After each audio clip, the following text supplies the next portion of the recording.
Nepriaznivé vonkajšie podmienky spôsobujú teda oslabenú alebo inak povedané zhoršenú schopnosť reagovať na okolité podnety, čo môže spôsobiť zvýšené riziko na ceste. Psychológovia vo všeobecnosti radia, že kým si my sadneme za volant, mali by sme sami seba vyhodnotiť, či sme spôsobili na jazdu.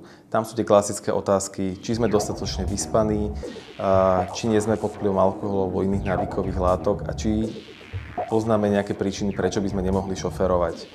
S týmto by sme si vždy mali sadať za volant.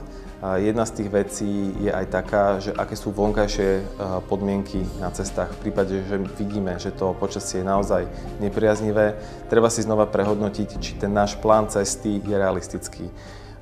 Keď sa väčšinou dostaneme na nejaké miesto, štandardne za 30 minút, a po suchej ceste pri slnečnom počasí, tak treba si uvedomiť, že za snehovej výchrice za tých 30 minút to nestihneme. Preto treba si to naplánovať buď tak, že treba výjsť skôr, alebo zavoláme ešte pred jazdou do tej cieľovej destinácie, že budeme meškať. V žiadnom prípade by sme nejak nemali nadbiehať čas tým, že budeme jazdiť rýchlejšie alebo nebezpečnejšie. Takže to je asi ten základ. Pri nepriaznivom počasí je naozaj potrebné, aby tá pozornosť bola 100%. Takže keď vidíme, že nepriaznivé počasie, radšej si dáme rádio tichšie alebo ho úplne vypneme. Keď musíme používať hands-free sadu, tiež radšej ten telefón počká. Keď máme neposlušné dieťa v aute, poprosíme ho, vysvetlíme mu situáciu, že teda naozaj cesta je dneska nebezpečnejšia ako obvykle a poprosíme to malé dieťa, aby teda bolo tichšie. Neviem, či to funguje, treba to minimálne vyskúšať. Hej, keď dieťaťu vysvetlíme, čo po ňom chceme a prečo to po ňom chceme, je tam vyššia pravdepodobnosť, že nás to dieťa poslúchne.